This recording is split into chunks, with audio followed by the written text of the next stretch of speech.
Bonjour Anthony. Bonjour. On va parler football à l'occasion du match d'entrée de l'équipe de France dans la compétition de la Coupe du Monde de football face au Sénégal. Voilà maintenant 2 ans que Kylian Mbappé, le capitaine de l'équipe de France, a quitté le PSG pour le Real Madrid. Et nombreuses publications récentes l'assurent, ce départ, il serait directement lié à Emmanuel Macron. Effectivement, des publications de ce type, regardez, qui avoisinent les 800 000 vues. Donc celle-ci qui affirme que le départ du PSG serait entre autres le fait du harcèlement sexuel qu'aurait subi Kylian Mbappé de la part du président français. Il y a même cet autre post qui, lui, a dépassé, vous le voyez, le million de vues. Et lui, il insiste sur les présumées avances du chef de l'État et de délivrer aussi cette phrase, cette citation supposée. Il m'achetait des cadeaux coûteux et me demandait sans cesse si nous pouvions passer du temps ensemble, seuls. Des publications que l'on va retrouver sur plusieurs réseaux, mais également dans plusieurs langues. Et associé à ces publications, à chaque fois, une vidéo que je ne peux pas vous montrer pour des raisons de droit d'image, puisqu'il y a dedans des images de match. Mais on retrouve ce moment où Emmanuel Macron consolait Kylian Mbappé. C'est un moment dont on a beaucoup parlé. C'était lors de la défaite de la France au Mondial de 2022. Une voix off qui parle de harcèlement sexuel et de harcèlement physique subi depuis des années. Et puis une voix qui ressemble à celle de Kylian Mbappé qui dit ceci. À un moment donné, cette attention indésirable est devenue insupportable. Je savais que la seule issue était de quitter le PSG et de partir de France. Alors vous aurez noté le PCG et non pas le PSG. Et sur ces publications, on retrouve aussi, regardez bien, un logo, celui d'Eurosport et le lien vers un prétendu site Eurosport. Rassurez-nous, ce n'était pas un coup de fil passé en PCV.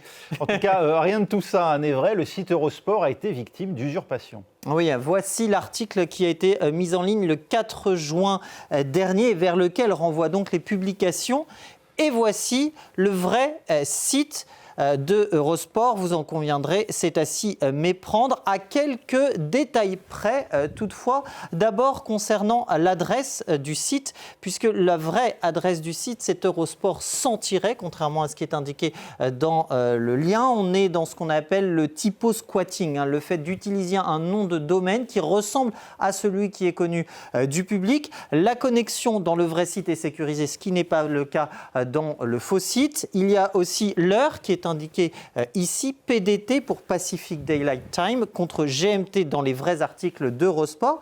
Il y a usurpation du site, mais également usurpation du journaliste Martin Monnier, dont voici ici le compte X, qui a d'ailleurs nié avoir écrit cet article, bien évidemment, pointé du doigt aussi la dangerosité d'un tel mimétisme. Eurosport a également mis en garde via un communiqué sur la fabrication de tels contenus. Alors s'il y a 2 ans, Kylian Mbappé, souvenez-vous, avait bien déclaré qu'il était soulagé de quitter le PSG et en l'occurrence pour le Real, oui, mais il n'avait en aucun cas mis en cause le président français. D'ailleurs, pour ce qui est de l'audio que l'on a entendu relayer donc dans les différentes publications, il a passé le test évidemment de l'IA et dans cette vidéo manipulatoire, il n'échappe pas à ce détecteur. On voit bien clairement que l'IA est derrière. Tout ça, c'est une analyse effectuée par nos confrères de l'AFP.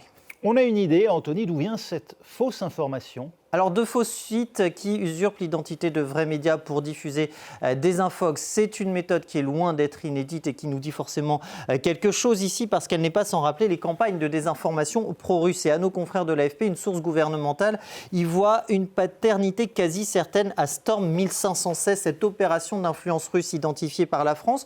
Source qui note d'ailleurs que les contenus ont été relayés sur les réseaux sociaux par des comptes qui ont déjà, par le passé, participé à des opérations de désinformation russes. Un réseau bien huilé à différents niveaux, que ce soit via des comptes publics, des influenceurs, mais également des comptes anonymes. Comment ? Eh bien, tout simplement en semant le doute, en créant de la diffusion et puis aussi de la confusion, et en décrédibilisant les vecteurs traditionnels d'information via des faux sites de vrais médias. L'objectif étant de ternir l'image, de décrédibiliser aussi les alliés de l'Ukraine, par exemple, comme Emmanuel Macron. Alors, il ne s'agit pas non plus nécessairement de convaincre le public humain, c'est ce que rapportent d'ailleurs plusieurs études dans ces opérations de désinformation. Non, il s'agit d'inonder la toile en influençant qui ? Eh bien, les chatbots et les robots de l'IA, parce que de plus en plus, c'est par là que les gens s'informent.